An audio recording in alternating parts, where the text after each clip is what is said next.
Kemudian jemaah umat Allah Subhanahu wa taala, kitab Riyadhus Shalihin ini ditulis oleh Al-Imam An-Nawawi. Nama beliau biasanya digelarkan di depannya Muhyiddin. Muhyiddin itu adalah orang yang menghidupkan ilmu agama. Ini gelar yang diberikan oleh para ulama di zaman beliau atau zaman sesudah beliau. Muhyiddin, orang yang menghidupkan kembali ilmu agama. Beliau bernama Abu Zakaria. Jadi beliau ini kunyahnya adalah Abu Zakaria. Bapaknya seorang anak yang bernama Zakaria. Walaupun beliau azib, beliau meninggal dalam keadaan bujangan, tidak menikah. Tetapi para ulama menyukai adanya kunyah. Kunyah itu adalah seseorang dipanggil dengan dan disandarkan kepada anaknya, Abu siapa misalkan. Maka beliau kunyahnya adalah Abu Zakaria. Namanya adalah Yahya dan bapaknya adalah Syarab. Jadi Abu Zakaria Yahya bin Syarab bin Muri bin Husain bin Hasan ibni Hizam An-Nawawi Asy-Syafi'i rahimahullahu taala. Beliau dikenal dengan salah seorang ulama dari mazhab Asy-Syafi'i. Dilahirkan di Nawa, salah satu kampung di daerah Suriah, di daerah Haura, dan beliau rahimahullahu taala dilahirkan pada tahun ke-631 dan beliau wafat pada tahun 676.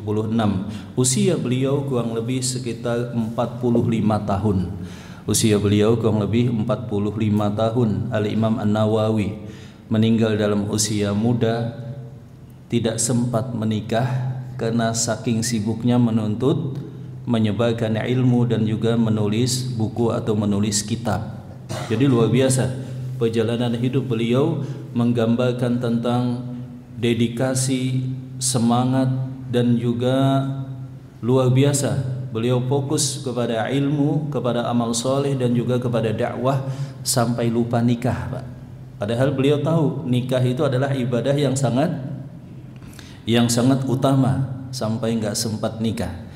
Beliau juga menceritakan menghindari makan banyak, luar biasa, dan beliau sangat luar biasa disiplin dalam ilmu, dan kitab yang beliau tulis juga sangat banyak.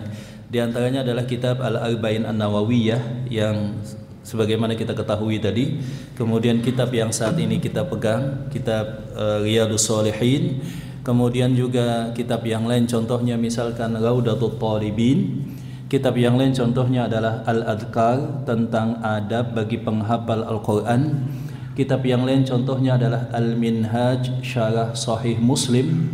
Dan kitab yang lain adalah Al-Majmu', Syarah Muhadzab, kitab yang dijadikan pegangan utama di dalam pembahasan dan kajian fikih Syafi'i. Jadi tulisan beliau sangat luar biasa banyak. Dan kalau kita lihat, luar biasa penerimaan kaum muslimin terhadap tulisan-tulisan beliau. Contohnya misalkan Al-Arba'in An-Nawawiyah. Semua penuntut ilmu, hampir semua kaum muslimin tahu kitab ini, Al-Arba'in An-Nawawiyah. Demikian juga kitab Riyadhus Shalihin. Setiap muslim banyak yang mempunyai, terlebih lagi talabul ilm, terlebih lagi rumah-rumah kaum muslimin, terlebih lagi hampir semua masjid pasti ada kitab namanya Riyadhus Shalihin. Kita bisa bayangkan betapa banyak pahala yang beliau dapatkan dari setiap orang yang membaca, kemudian juga dari setiap orang yang mengambil faidah, menghafal dan mengajarkan serta mengamalkannya. Beliau sampai hari kiamat mendapatkan pahala yang luar biasa.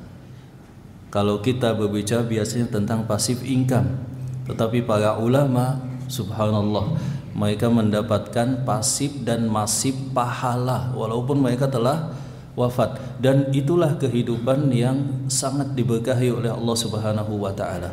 Luar biasa pahala beliau walaupun telah wafat, pasif pahala, demikian juga masif sangat banyak. Dan ini patut menjadi perhatian bagi kita supaya kita juga mempunyai pahala yang pasif pahala. Sebagaimana yang diriwayatkan di dalam hadis yang disebutkan oleh Abu Hurairah, dikeluarkan oleh Imam Muslim, idza mata ibnu adam yanqata amaluhu illa min thalath. Kalau manusia telah wafat, semuanya telah terputus kecuali 3, yaitu sedekah jariyah, kemudian ilmu yang bermanfaat, dan doa anak yang soleh. Jadi kita harus berkontribusi juga pada sedekah jariyah. Kita juga harus berkontribusi dan investasi pada ilmu yang bermanfaat. Demikian juga anak yang soleh. Anak yang soleh. Nah, metode beliau jemaah rahmat Allah Subhanahu wa taala. Jadi kitab ini disebut dengan Riyadhus Shalihin. Kitab Riyadhus Shalihin artinya adalah taman-taman orang soleh. Taman-taman orang soleh. Seakan-akan beliau menginginkan dan berdoa kepada Allah Subhanahu wa taala supaya mereka yang membaca, memahami dan mengamalkan kitab Riyadhus Shalihin itu termasuk orang yang soleh, termasuk orang yang soleh, dan mereka merasakan indahnya taman-taman ketaatan di dunia, taman-taman surga di dunia, sebelum kelak masuk ke taman-taman surga di akhirat. Judul kitabnya adalah Riyadhus Shalihin. Riyadh itu adalah jamak daripada Raudhah, dan As-Shalihin itu adalah jamak daripada As-Shalih. Kitab ini jamaah rahmat Allah Subhanahu wa taala beliau buka dengan muqaddimah dulu, muqaddimah. Kemudian sesudahnya beliau bagi. Ada yang beliau istilahkan dengan kitab, dan itu jumlahnya sekitar 17 kitab, dan setiap kitab tadi terbagi pada beberapa bab. Babnya itu jumlahnya kurang lebih sekitar 372 bab. 372 bab. Jadi kalau setiap bab ini kita baca setiap hari satu bab selama 1 tahun baru selesai. Baru selesai. Jadi satu hari misalkan satu bab, kalau satu hari itu kan jumlahnya kurang lebih 360-an nanti, dan bab dalam kitab ini 370-an bab. Dengan jumlah hadis kurang lebih 1896 hadis. Rahimahullahu ta'ala rahmatan wasi'ah. Dan para ulama memang banyak yang memberikan rekomendasi, pujian. Demikian juga talabul ilm banyak yang membaca dan juga menghafal kitab Bulughul Maram ini. Bulughul Maram, kitab Riyadhus Shalihin ini. Nah, jemaah rahmat Allah Subhanahu wa taala, kemudian untuk memahami kitab-kitab para ulama, biasanya kita sebagai orang awam, kita sebagai talabul ilm itu butuh kepada syarah. Jadi ada yang disebut dengan matan, ada yang disebut dengan syarah. Syarah itu maksudnya adalah penjelasan. Kitab Riyadhus Shalihin ini banyak para ulama yang memberikan syarahnya, menulis penjelasannya. Di antaranya adalah Bahjatun Nadhirin. Itu adalah syarah yang ditulis oleh Syekh Salim Aid Al-Hilali. Kemudian juga ada syarah Riyadhus Shalihin yang ditulis oleh Syekh Utsaimin, Syekh Shalih Al-Utsaimin. Demikian juga ada syarah lain yang disebut dengan Dalilul Falihin. Ada juga Nuzhatul Muttaqin dan beberapa kitab syarah Riyadhus Shalihin yang lainnya. Jadi saya harapkan dan semoga saja jamaah dimudahkan kalau belum punya kitab ini bisa membelinya. Demikian juga ketika kajian kita di pagi Ahad ini bisa sambil memegangnya. Bagi yang mereka sudah belajar bahasa Arab bisa memegang dalam bahasa Arab, versi bahasa Arab, dan bagi yang belum mungkin bisa dengan terjemahannya. Taib.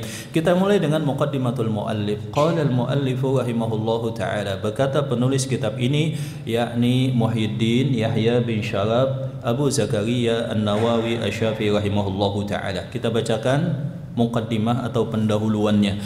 Beliau menyatakan alhamdulillahil wahidil qahhar al-azizil ghaffar muqawwiril laili 'alan nahar tadhkiratan li ulil qulubi wal absar wa tafsiratan lidzawil albabi wal i'tibar. Beliau membuka kitab ini dengan memuji Allah Subhanahu wa taala, bahwa Allah Subhanahu wa taala itu adalah zat yang Maha Esa, yang Maha Kuasa atas segala sesuatu, yang Maha Perkasa pada satu sisi tapi juga Maha Pengampun pada sisi yang lain, yang senantiasa membolak-balikkan dan mempergantikan antara siang dan malam, dan itu menjadi pengingat bagi hamba-hambanya yang mempunyai iman di dalam hati dan juga kecerdasan.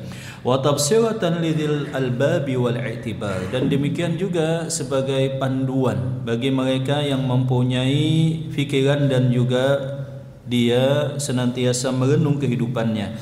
Alladzi ayqadha min khalqihi man istafahu fazahadahum fi hadhihi dar, yang dengannya Allah Subhanahu wa taala memilih di antara hamba-hambanya ada yang bisa mencapai derajat zuhud terhadap dunia, zuhud terhadap dunia. Wa syaghalahum bi muraqabatihi wa idamihil ifkar, dan senantiasa menyibukkan diri dengan merasa diawasi oleh Allah dan senantiasa merenung terhadap perjalanan hidupnya dan juga apa yang dia akan terima di sisi Allah. Wa mulazamatil ittidhari wal iddikar, dan senantiasa mengambil nasihat. Wa waffaqahum lidda'bi fi ta'atih, dan Allah Ta'ala memberikan kepada mereka taufik untuk senantiasa taat kepada Allah. Wa ta'habbu lidaril qarar, dan senantiasa bersiap-siap untuk akhirat. Wal hadari mimma yuskhituhu wa yujibu daral bawar, dan mereka senantiasa Allah Ta'ala berikan taufik supaya berhati-hati dalam kehidupan dunia, jangan sampai jatuh di dalam kemaksiatan. Wal muhafadzati ala dzalika ma'a taghayyuril ahwali wal atwar, dan senantiasa menjaga dirinya walaupun berbagai macam dinamika dan tantangan serta ujian dalam hidupnya silih berganti. Ini adalah pembukaan yang disebutkan oleh Al-Imam An-Nawawi. Kemudian kita lanjut. Ahmaduhu ablagha hamdin wa azkahu wa ashmalahu wa anmah. Aku bersyukur kepada Allah Subhanahu wa taala dan memujinya dengan pujian setinggi-tingginya dan sesuci-sucinya dan seluas-luasnya. Jadi kata Al-Imam An-Nawawi, sesudah pembukaan ini aku kemudian memuji Allah Subhanahu wa taala dengan pujian yang mendalam, dengan pujian yang paling suci dan pujian yang paling luas. Jadi saking kita tidak mampu lagi untuk memuji Allah Subhanahu wa taala, kita puji Allah Subhanahu wa taala dengan kalimat-kalimat yang paling dalam, paling luas, paling banyak demikian. Wa asyhadu an la ilaha illallah al-barrul karim. Kemudian beliau mengucapkan kalimat syahadat dalam pembukaan kitab beliau ini. Wa asyhadu anna Muhammadan abduhu wa rasuluh wa habibuhu wa khaliluh al-hadi ila siratim mustaqim wa da'i ila dinin qawim. Kemudian beliau bersyahadat kepada Rasulullah SAW bahwa beliau adalah hamba dan utusan Allah, hamba yang menerima wahyu kekasih Allah Subhanahu wa taala yang memberikan petunjuk kepada siratal mustaqim. Kemudian beliau menyatakan amma ba'du, kemudian sesudah daripada itu. Para ulama biasanya ketika mengucapkan muqaddimah jamaah, maka biasanya sesudahnya mereka mengucapkan kalimat amma ba'du. Kemudian sesudah daripada muqaddimah tersebut baru masuk pada isi muqaddimah. Waqad qala Allah Ta'ala, sungguh Allah Subhanahu wa taala telah berfirman di dalam Al-Quran yang patut kita renungkan, wa ma khalaqtul jinna wal insa illa liya'budun, tidaklah aku ciptakan jin dan manusia melainkan untuk beribadah kepadaku. Ma uridu minhum min rizqin wa ma uridu minhum ayut'imun, dalam surah Az-Zariyat ayat ke-56 dan 57, ayat yang sama-sama kita hafal, di mana beliau menyatakan dan membuka kitab beliau ini dengan menyebutkan firman Allah Ta'ala, penciptaan jin dan manusia beserta tujuannya. Wa ma khalaqtul jinna wal insa illa liya'budun, tidaklah aku ciptakan jin dan manusia melainkan untuk beribadah kepadaku. Di sini kalau kita lihat jamaah, wa ma khalaqtul jinna wal insa, manakah yang didahulukan oleh Allah, jin atau manusia? Wa ma khalaqtul jinna wal insa, jin didahulukan. Kenapakah jin didahulukan? Sebagian para ulama menyebutkan karena penciptaan jin lebih awal lebih duluan daripada manusia. Sebagian para ulama menyebutkan bahwa karena jumlah jin lebih banyak daripada manusia. Walhasil jin dan manusia diciptakan dengan tujuan beribadah kepada Allah Subhanahu wa taala. Aku tidak menginginkan dari manusia dan aku tidak menginginkan dari mereka manusia dan jin sedikit pun rezeki. Aku juga tidak menginginkan makanan. Innallaha huwa razzaqu dzul quwwatil matin. Sebab aku adalah zat yang maha kaya, maha memberikan rezeki, maha perkasa dan maha kuat, kata Allah Subhanahu wa taala. Maka di dalam hadis yang diriwayatkan oleh Abu Dzar Al-Ghifari, di dalam hadis yang lumayan panjang, hadis qudsi, Rasulullah SAW menyatakan, ya ibna Adam, wahai anak Adam, ya, lau anna awalakum wa akhirakum wa insakum wa jinnakum kanu ala atqa qalbi rajulin minkum ma zada dzalika fi mulki syai'a. Wahai anak Adam, seandainya kalian yang pertama dari bangsa jin dan manusia dari awal penciptaan sampai nanti hari kiamat, mereka semuanya takwa, beriman kepada Allah, tidak ada yang bermaksiat, itu tidak menambah kemuliaanku sedikit pun, kata Allah. Kemudian Rasulullah SAW juga melanjutkan, ya ibna Adam, lau amna awwalakum wa akhirakum wa insakum wa jinnakum kanu ala afjari qalbi rajul minkum ma naqasa dzalika fi mulki syai'a. Wahai anak Adam, seandainya kalian yang pertama yang diciptakan sampai kelak terakhir saat kiamat, bangsa jin dan manusia semuanya bejat, semuanya kafir, itu tidak mengurangi kemuliaanku sedikit pun. Kalian tidak bisa memberikan manfaat kepadaku sedikit pun, tidak bisa juga memberikan madarat. Sampai pada ujung hadis tersebut Rasulullah SAW menyatakan, ya ibna Adam, lau anna awwalakum wa akhirakum wa insakum wa jinnakum qamu fi sa'idin wahidin fasa'alani fa'ataitu kulla wahidin minhum mas'alatahu ma naqasa dzalika mimma indi syai'an illa kama udkhilal mikhyatu ilal bahri.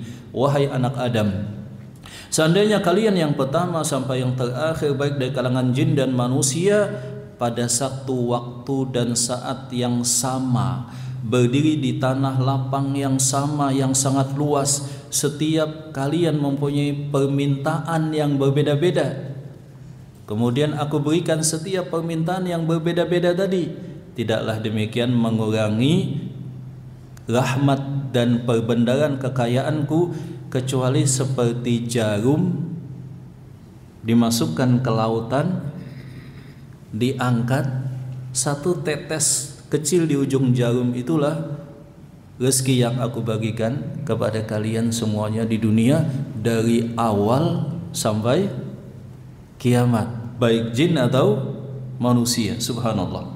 Wa hadhihi tasrihun bi annahum khuliqu lil ibadah. Ini juga penjelasan, penegasan sekaligus peringatan, kata beliau, bahwa manusia harus mengingat, senantiasa mengingat bahwa tujuan mereka di dunia ini adalah untuk ibadah, untuk ibadah.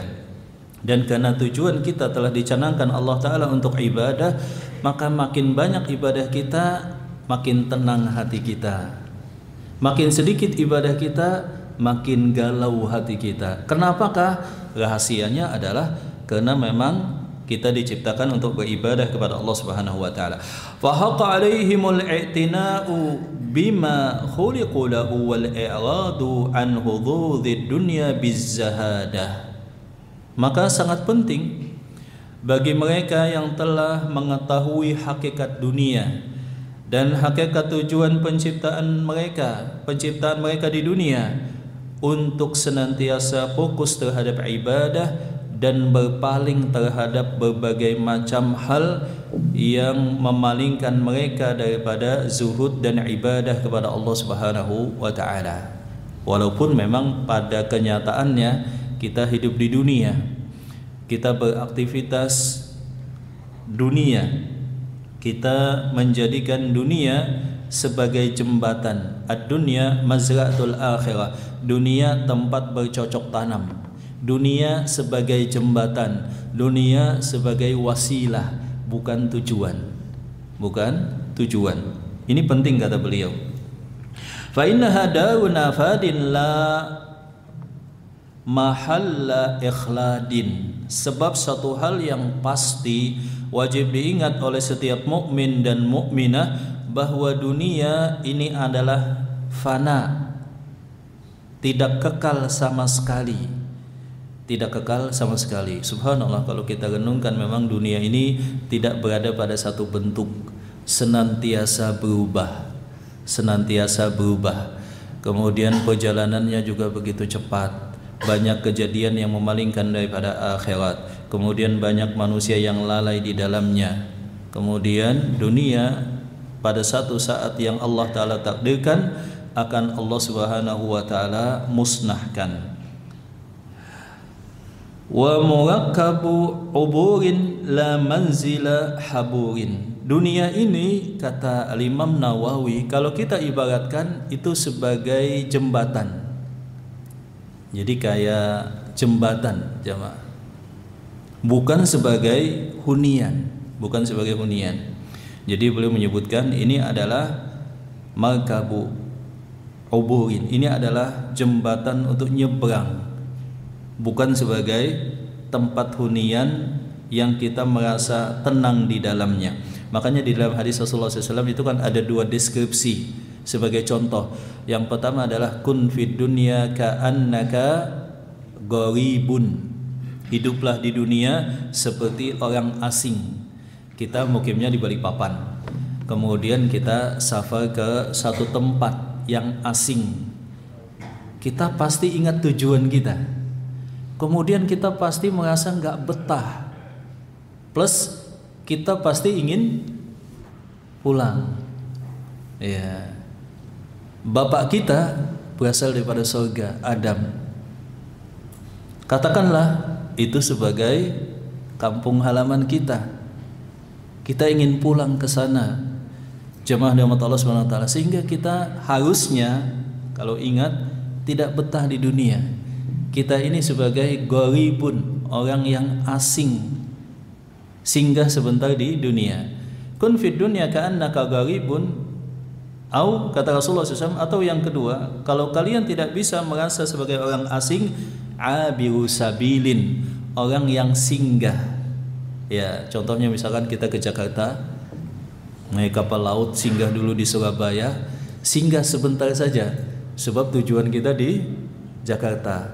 Pasti kita menunaikan sesuai dengan waktu yang dibutuhkan. Habis itu bercepat-cepat bersegera lanjut ke tujuan yang kita telah niatkan. Demikian kata Imam Nawawi. Wa musyri'u al-infisami la mautinu dawamin. Dan bahwa dunia ini adalah tempat sementara dan bukan tempat untuk menetap. Jadi bukan tempat untuk menetap. Falihada kana al-aiqadhu min ahliha humul ubbad. Karena itulah kalian akan menemukan dua jenis manusia, kata Imam Ibnu Qayyim. Yang pertama anak-anak akhirat, yang kedua adalah anak-anak dunia. Kedua jenis manusia ini mempunyai karakteristik yang berbeda, niat yang berbeda, cita-cita yang berbeda, dan amalan kebiasaan yang berbeda. Ada anak-anak akhirat dan ada anak-anak dunia, kata Ali bin Abi Thalib. Kata Ali bin Abi Thalib. Wa aqalun nasi fiha humuz zuhad. Dan orang yang paling cerdas yang hidup di dunia adalah orang yang zuhud. Adalah orang yang zuhud. Sebagaimana hadis Rasulullah SAW yang telah sama-sama kita ketahui ketika beliau menyatakan, manil aqyas, siapakah orang yang paling cerdas? Maka para sahabat menyatakan Allah wa rasuluhu a'lam. Kata Rasulullah SAW, orang yang paling cerdas itu adalah yang paling banyak mengingat kematian dan paling bersiap-siap untuk bekal kepada kematian. itu adalah orang yang paling cerdas, kata Rasulullah sallallahu alaihi wasallam. Kemudian beliau Imam Nawawi menyebutkan firman Allah, innama mathalul hayatid dunya kama in anzalnahu minas sama'i fakhtalata bihi nabatul ardi mimma yakulun nas wal an'am.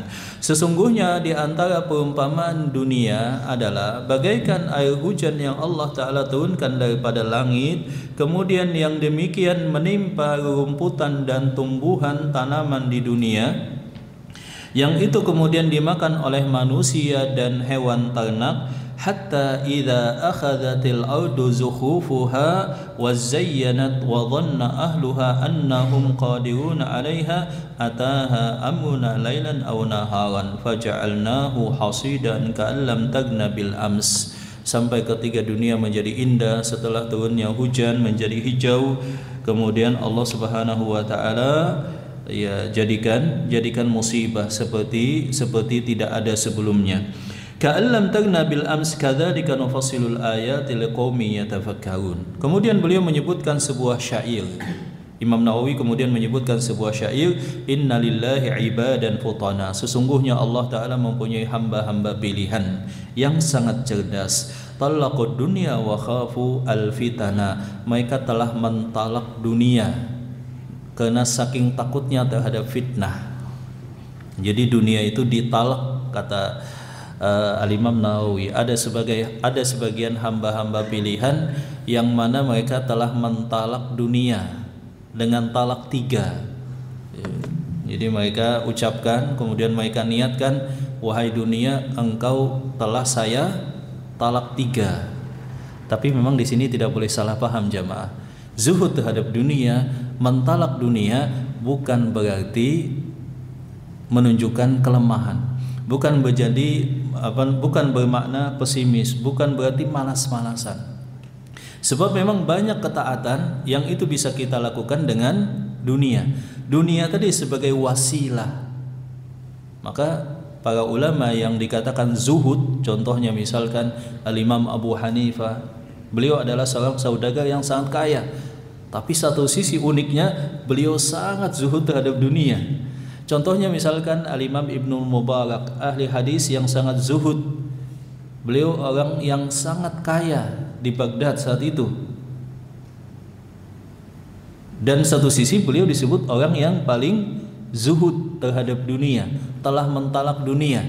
Jadi satu sisi saudagar dan sangat kaya, tapi satu sisi sangat zuhud terhadap dunia. Ini tentu saja menyiratkan makna bahwa zuhud dan berpaling daripada dunia itu tidak sama dengan malas-malasan, kemudian tidak mau mencari nafkah. Akan tetapi itu berkenaan dengan ibadah kepada Allah, berkenaan dengan kecintaan, berkenaan dengan kecondongan, dan berkenaan dengan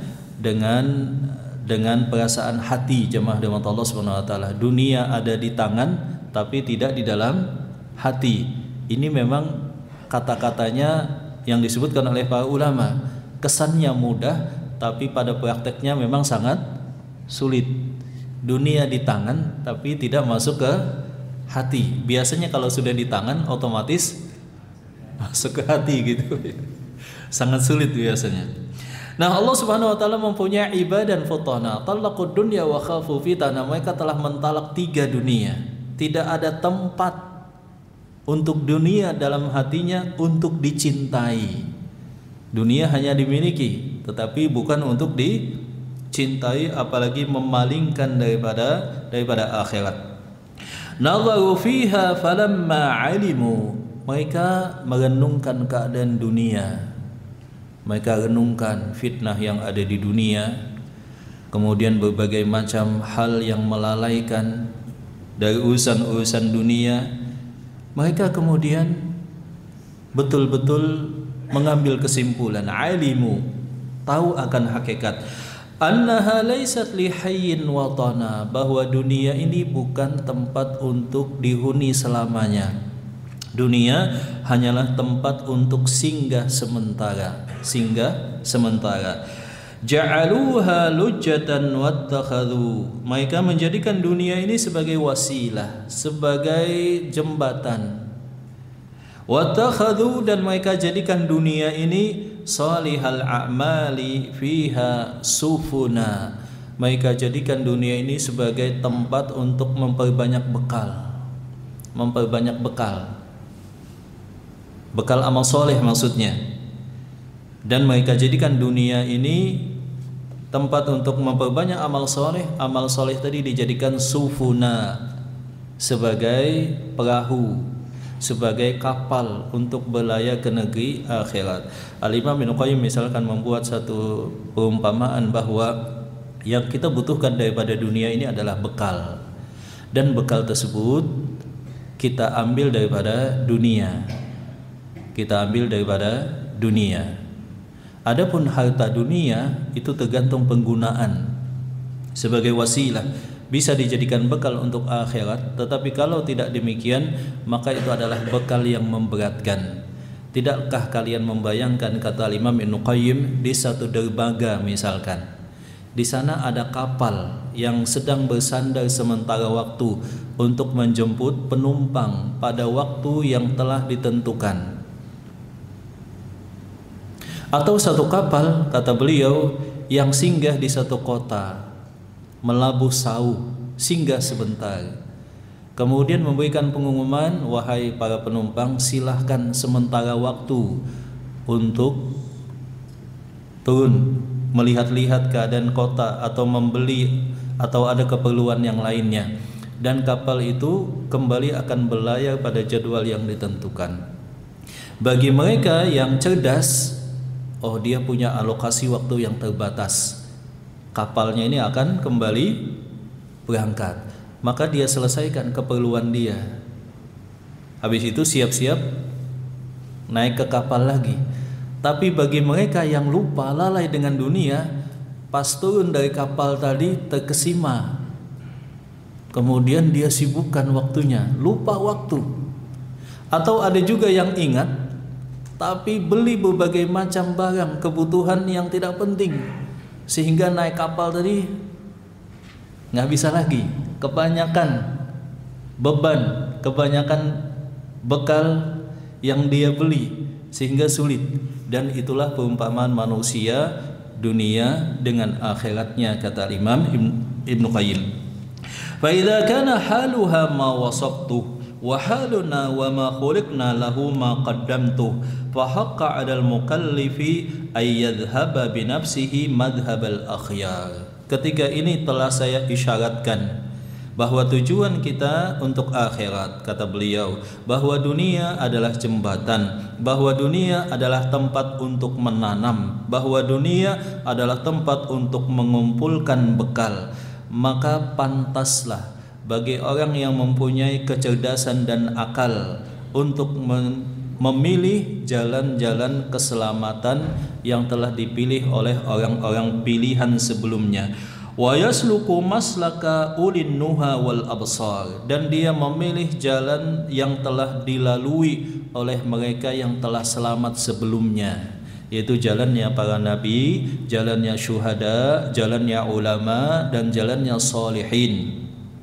Wa yata'ahabbu lima asyartu ilai, dan dia bersiap terhadap apa yang aku isyaratkan. Wa yahtammu bima nabbahtu alaihi, dan dia betul-betul memprioritaskan apa yang telah aku ingatkan, bahwa dunia di atas akhirat. Memang yang sering kita dengar begini jamaah, kita harus seimbang dalam kehidupan dunia dan akhirat, harus seimbang. Tapi kalau kita lihat jamaah, kita sholat misalkan 10 menit kali 5 begitu ya. Kemudian kita bekerja berapa jam biasanya jamaah? 8 jam. Tambah lembur lagi ya kan?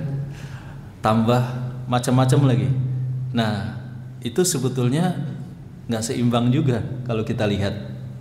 Dan kalau kita lihat bunyi firman Allah Subhanahu wa taala seperti ini. Allah Subhanahu wa taala berfirman, "Wabtagi", carilah, fima ataqallahu daral akhirah, fokuslah, semangatlah, carilah apa yang Allah Ta'ala siapkan untuk kalian dari kenikmatan akhirat. Wala tansa nasibaka minad dunya, Tapi di sisi yang lain, jangan kalian lupa dunia. Dunia jangan kalian lupakan. Berarti yang duluan apa? Ayatnya tadi akhirat. Ingat tujuan kalian akhirat kata Allah. Tapi jangan juga lalai terhadap dunia. Sebab dunia itu sebagai tempat bercocok tanam, menyiapkan bekal, sebagai jembatan. Allah Subhanahu wa taala juga berfirman, "Wal akhiratu khairun laka minal ula wal akhiratu khairu wa abqa." Akhirat itu lebih baik daripada dunia. Akhirat itu lebih baik dan lebih kekal. Masya Allah jemaah, di dunia ini capek, ya kan? Ali bin Abi Thalib mengumpamakan dunia ini bagaikan sepotong daging yang telah busuk, yang diperebutkan oleh serigala dan anjing. Dagingnya sudah hampir busuk. Kita tidak bisa mendapatkan dunia kecuali kita bersaing dengan apa ya? Dengan serigala dan anjing tadi. Makanya kalau kita mencari dunia itu, Masya Allah jemaah, letih badan, letih hati, ya kan? Kita dapat dunia bisa, tapi setelah melewati keletihan. Kalaupun dapat juga, sudah tenang nggak jemaah? Nggak tenang juga. Apalagi kalau nggak halal ya. Ada istilah duit panas begitu. Ada duit dingin, ada duit panas, konon katanya demikian. Masya Allah. Kalau sudah dapat, itu juga nggak tenang. Ada inflasi gaya hidup, telah kita sebutkan. Inflasi gaya hidup itu begini jemaah. Awal mula gaji 10 juta, naik motor masih enak banget. Alhamdulillah. Gajinya naik jadi 20 juta. Ini kok nggak enak lagi. Pengen naik mobil. Belilah mobil, dipaksakan bahkan nyicil. Naik mobil, beli mobil bekas. Gajinya naik 30 juta. Waduh, nggak enak lagi. Belilah mobil baru misalkan. Ketiga gaji 30 juta, naik mobil baru lagi. Bosan juga jamaah. Lama kelamaan ini kok mobil goyangannya nggak enak. Beli lagi mobil yang lebih. Terus demikian, inflasi gaya hidup dan kebosanan. Seseorang yang telah merasakan berbagai macam kenikmatan dunia, kemudian dia fokuskan untuk menikmati dunia, pasti kata para ulama, pada satu titik dia akan merasa bosan. Kok begini-begini saja ya? Kita bisa bayangkan dulu pas kita, makanya ada ditemukan catatan dari seseorang yang telah tua, ya, yang usianya telah 80-an. Di catatan tersebut dinyatakan, dulu ketika aku kecil, aku bercita-cita cepat dewasa. Begitu jemaah ya. Walaupun kita yang sudah dewasa, cita-cita kembali kecil. Kalau bahasa Jawa apa katanya, siwang apa namanya? Iya betul gitu. Nah ketika sekolah SD, aku ingin cepat-cepat lulus supaya bisa sekolah di SMP. Kemudian tidak lama berselang, aku masuk sekolah SMP. Ketika sekolah SMP, aku lalui dengan semangat, ingin mendapatkan nilai yang terbaik, lulus, ya, mendapatkan ranking supaya bisa masuk SMA favorit. Tidak lama, tidak terasa waktu berjalan begitu cepat, masuk SMA. Ketika di SMA, aku hadapi dengan penuh semangat untuk menata cita-cita yang gemilang. Ketika sudah SMA, tujuannya adalah supaya bisa kuliah. Tidak lama, tidak terasa sudah kuliah. Kuliah, cita-cita ingin mendapatkan IPK tertinggi, kemudian bisa bekerja, menghasilkan uang sendiri, lepas daripada orang tua dan mandiri. Tidak lama kuliah, lulus kuliah. Kemudian cita-citaku bisa menikah dengan pujaan hati yang solehah. dan punya anak-anak yang soleh dan soleha, kemudian menikah, pusing lagi, ini gajinya kekecilan, cita-citanya supaya naik jabatan, ya kan, naik pangkat, bisnis makin besar dan penghasilan makin banyak, cita-citanya ya beda lagi, ya terus demikian. Itulah kehidupan dunia. Di ujung tulisan, inilah aku saat ini yang berada di ujung jalan. Ternyata semuanya hanyalah permainan dunia dan tumpukan kertas yang ku kejar karena validasi dan pengakuan manusia. Ada ijazah SD, ijazah SMP, ijazah SMA ditumpuk lumayan, kemudian piagam-piagam dan lain semacamnya. Jadi demikianlah dunia, dan ini muqaddimah daripada beliau. Nanti kita lanjutkan jamaah muqaddimahnya sedikit lagi insyaallah.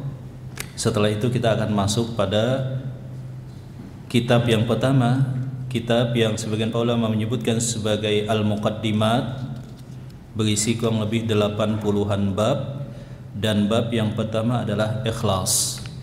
Jadi subhanallah, Al-Imam Nawawi memuat bab yang pertama ini adalah tentang ikhlas, dan bab yang terakhir kalau nggak salah tentang taubat dan istighfar, tentang taubat dan istighfar. Wallahu taala a'lam bissawab. Sampai di sini mungkin ada pertanyaan jamaah.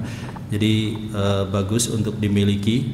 Kalau belum, segera beli di toko-toko buku, kemudian dibaca. Insya Allah mudah dipahami, ya, sehingga kita mendapatkan manfaat, ilmu yang bermanfaat dan amal soleh insya Allah. Sampai di sini jamaah, mungkin ada pertanyaan, dipersilahkan. Iya, pertanyaannya bebas saja, diskusi, berbagi, silakan jamaah. Sekarang waktu subuh agak cepat ya. Nah, silakan. Jadi kita diskusi dan tanya jawabnya bebas saja, masalah fikih, masalah yang lain-lain. Adapun kajian kita Riyadhus Shalihin ini mungkin kalau dihabiskan kurang lebih sekitar 2 atau 3 tahun ya. Kalau dihabiskan agak cepat insyaallah. Kalau adik-adik mungkin menghafal bagus, ya kan. Teman-teman dulu talibul ilm di pondok-pondok banyak yang menghafal kitab ini. Kitab Al-Arba'in, Umdatul Ahkam, kemudian Bulughul Maram, kemudian Riyadhus Shalihin. Teman-teman mahasiswa di Madinah misalkan, atau teman-teman yang menuntut ilmu di Yaman, tapi satu keluhan mereka setelah pulang sebagian hafalan kebanyakannya itu hilang. Jadi pas di sana hafal, pas pulang ke Indonesia banyak yang hilang gitu. Lupa. Taib, silahkan ada pertanyaan tentang kitab Riyadhus Shalihin. Sebelumnya kita membahas tentang fikih nikah. Fikih nikah sudah paham semua jemaah ya?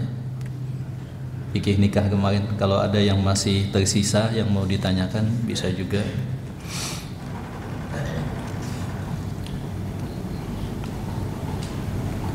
Ya, silahkan.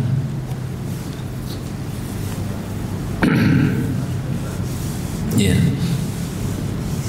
Iya, silakan. Selain buku, kita bisa nggak buku apa itu dari internet, misalnya apa bukunya Pak? Iya, nggak masalah. Misalkan PDF. Tetapi kalau pengalaman saya biasanya lebih semangat kalau ada bukunya. Jadi bagus ada PDF ketika kita di perjalanan atau sambil melakukan aktivitas yang lain, dan ada juga audio biasanya. Ada audio di internet yang kita bisa download MP3 misalkan. Jadi kita mendengar begitu ya. Atau PDF juga bagus. Jadi bagus ada PDF-nya, ada MP3-nya, kemudian ada kitabnya. Sebab biasanya membaca kitab fokus yang diperoleh beda dengan membaca melihat di HP kita. Kenapa beda, Pak? Ada yang tahu jawabannya? Baca kitab, kemudian kita baca PDF kitab. Bedanya apa, Pak? Ya minimal tantangannya banyak kan, Pak? Tantangannya di sini banyak, Pak. Ya kan? Tapi kalau kita yang kita baca kitab, nah nggak kemana-mana sudah fokus kita. Takutnya awalnya bacanya kitab, lama kelamaan ya bisa kemana-mana begitu ya. Jadi memang keberkahan itu ada pada kitab sebetulnya, pada buku. Dan literasi berbentuk buku ini sangat penting. Kekurangan pendidikan di zaman ini dan asupan ilmu dan informasi yang ada itu karena kebanyakan berbentuk tayangan dan tayangan video, sehingga itu kurang bagus bagi pertumbuhan dan perkembangan otak mereka yang usianya masih dini atau anak-anak. Beda kalau zaman kita dulu kan kita nggak kenal ini, Pak, ya. Waktu kecil kita taunya baca buku. Jadi tingkat membaca buku generasi saat ini makin makin menurun, jamaah. Sebab kebanyakan tidak seperti dulu lagi. Dulu kan buku semua. Kalau sekarang sudah pakai HP, tablet dan semisalnya. Jadi kalau kita bisa punya buku bagus, Pak. Kita kembalikan tradisi membaca buku. Ini hanya sebagai patokan pembantu. Taib, ada yang lain silakan. Ya, silakan, Pak. Yang mana tadi ya? Tadi ada yang ngangkat kayaknya. Silakan, ada pertanyaan lain? Kalau dihafal bagus.